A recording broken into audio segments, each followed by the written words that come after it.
Assalamualaikum warahmatullahi wabarakatuh. Perkenalkan, nama saya Ibram, NPM 20083015. Saya kuliah di Universitas Muhammadiyah Luwuk, program studi Biologi, Fakultas Keguruan dan Ilmu Pendidikan.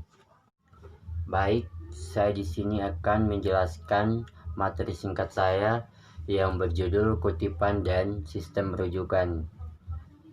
Yang pertama, kutipan. Kita tahu bahwa dalam menulis karya ilmiah, biasanya kita mengutip pendapat orang lain. Kutipan ini biasanya digunakan sebagai alat untuk memperkuat argumentasi yang dibuat. Maksud dari kalimat ini adalah kita mengutip pendapat orang lain tanpa merubah sama sekali. Kutipan terdiri atas dua jenis, yaitu kutipan langsung dan kutipan tidak langsung. Kedua jenis kutipan ini bertujuan sama, yaitu meminjam pemikiran orang lain untuk melengkapi tulisan kita tanpa menghilangkan penghargaan kita kepada orang yang pikirannya kita pinjam. Dan kutipan tidak langsung. Yang pertama, kutipan langsung. Ciri-ciri kutipan langsung yaitu tidak boleh melakukan perubahan apapun terhadap teks atau bagian teks yang kita kutip.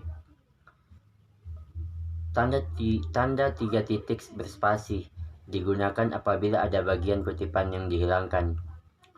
Menggunakan sumber kutipan yang berlaku dalam bidang selingkung. Ada kutipan langsung pendek jika kutipan tidak lebih dari 4 baris, sedangkan kutipan langsung panjang jika kutipan lebih dari 4 baris. Kutipan langsung pendek. Ciri-ciri kutipan langsung pendek. Poin pertama, diintegrasikan langsung dengan tulisan yang kita buat. Yang kedua, diapit oleh tanda kutip. Yang ketiga, jangan lupa sumber kutipan. Contohnya, kutipan pendek, sistem menurut Kadir, sekumpulan elemen yang saling terkait atau terpadu yang dimaksudkan untuk mencapai tujuan, atau senada dengan yang dikatakan Jogianto. Sistem adalah kumpulan komponen yang saling berkaitan dan bekerja sama untuk mencapai tujuan tertentu. Kutipan langsung panjang. Ciri-cirinya adalah dipisahkan dari teks kita dengan spasi dan ukuran huruf yang lebih kecil, boleh diapit oleh tanda kutip atau tidak.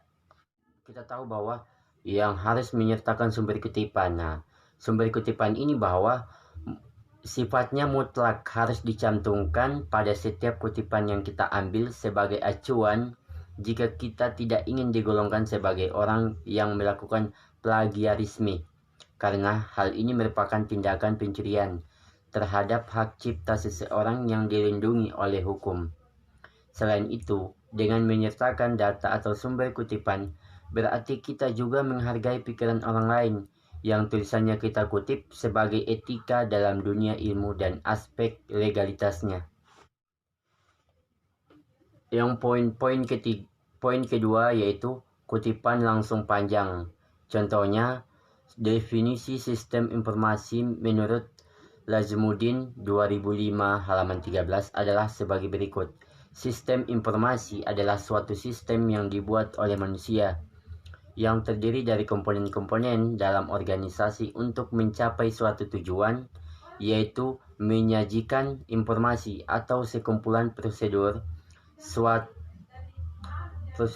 yang pada saat dilaksanakan, akan memberikan informasi bagi pengambil keputusan dan atau untuk mengendalikan organisasi.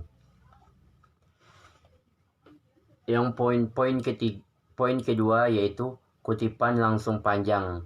Contohnya, definisi sistem informasi menurut Lazmuddin 2005 halaman 13 adalah sebagai berikut. Sistem informasi adalah suatu sistem yang dibuat oleh manusia yang terdiri dari komponen-komponen dalam organisasi untuk mencapai suatu tujuan, yaitu menyajikan informasi atau sekumpulan prosedur yang pada saat dilaksanakan akan memberikan informasi bagi pengambil keputusan dan atau untuk mengendalikan organisasi. Poin pertama, referensi. Data semua sumber yang dijadikan rujukan dengan ditandai oleh angka. Contohnya, kita mengutip pendapat tokoh psikologi Amerika bernama Donald B. Carney, menulis buku berjudul Batas Nalar yang diterbitkan oleh Kepustakaan Populer Gramedia di Jakarta di halaman 159. Penulis buku membuat pernyataan yang cukup penting sehingga perlu dikutip dan diberi catatan bagian yang dikutip atau ditebalkan. Poin kedua, informasi tambahan. Informasi tambahan pada sistem catatan digunakan jika penulis memandang perlu menjelaskan sebuah istilah, menjelaskan bagian dari uraian tertentu, menginformasikan adanya sumber lain yang membahas kasus yang sama dengan yang penulis buat. Tujuannya adalah agar pembaca mendapatkan informasi yang lebih lengkap atas istilah atau bagian dari uraian tersebut. Contohnya diambil dari tulisan Maman S. Mahayana yang berjudul Gerakan Budaya Menjelang Kemerdekaan Indonesia Malaysia. Baik, itulah materi singkat saya. Lebih dan kurangnya saya mohon maaf. Wabillahi taufiq wal hidayah. Wassalamualaikum warahmatullahi wabarakatuh.